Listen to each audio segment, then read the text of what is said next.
All right, unfortunately, we need to talk about rip currents here because this year we have already had 24 rip current deaths. I mean, look at the numbers just going back, Jim. We've had 666 just in this 2013 to 2017, and 85% of them happened at unguarded beaches. And as you can see, 15% at a guarded beach. So it definitely helps to have lifeguards out there. Yeah. Let's talk about this. Places like Cocoa Beach, Florida have moderate rip current risk today, okay? This year's rip currents have claimed, unfortunately, 24 lives. Yeah, they have. So we need to talk about this here. The latest deaths include 3 tours over the weekend along the Florida Panhandle beaches. Lifeguards had posted red flag warnings to beachgoers. And you mentioned Cocoa Beach. This is one of the spots with a moderate risk today. We actually have a high risk of rip currents along the Gulf Coast yet again. All right, joining us now via Skype is Wyatt Warneth with the American Lifeguard Association. Good morning, Wyatt. Let's talk about this. I mean, is it just the presence, do you think, of lifeguards with us that cause people to stay out of the water, or is it the fact that you guys pretty much act and you get people out of the water that help them? Yeah. Good morning, Jim and Jen. Absolutely. When you have a lifeguard, your chances of drowning are 1 in 18 million. Lifeguards are identifying the rip currents when we get to work, and we warn people, and we take pride in preventative measures to keep people out of trouble.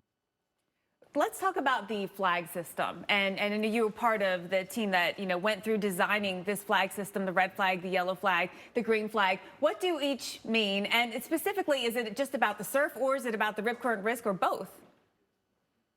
Well, yeah, it was designed, thanks for mentioning that, by the Florida Coastal Management Program and the Florida Beach Patrol Chiefs Association.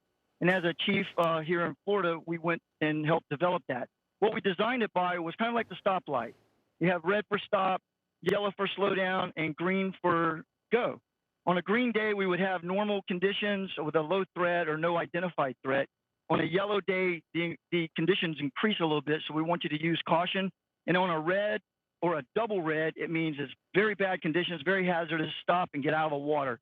And we also add one more, which is a blue flag, which means there's marine life present, such as if a shark was out there or jellyfish. So let's talk about these red days and these double red days. I would think for you guys, it's kind of like your Super Bowl or your World Series. You're amped up, you're ready to go out there when people are to act. But what is your responsibility? I mean, how do you guys go to work every day, especially knowing that those are the conditions? Well, we always say swim near a lifeguard. That's number one. And lifeguards, we sit around and we talk about how many rescues one had and one may not have had. But the best lifeguards are the one that don't go on a lot of rescues. So our number one job is preventative. Oh, interesting. And when it comes to rip current, we are trained and we can identify the slightest evidence of a rip current. One of the things I like to tell people, if you ever sat on the beach and the water comes up and wets all the people's stuff next to you and you're dry, well, that area where that tide came all the way up, that's where a rip current is. So it's very easy to identify that way. Oh, that's interesting. Yeah. What about these double red days or even red days? I mean, can you prevent people from going in the beach? Is it illegal? Will they get fined? Talk about that. Well, on a double red day, exactly that. It means do not go into the water. The beach is closed. We do that for thunderstorms, rip currents, and a lot of different reasons, even sharks sometimes. But yes, different areas have different ordinances on how they control the population for staying out of the water. For the most part, if the lifeguard's still on the beach and we didn't leave because of a thunderstorm, we'll blow the whistle and we'll get people out. And most of the time, people comply. And particularly if we mention that there are sharks in the water, they get out very fast.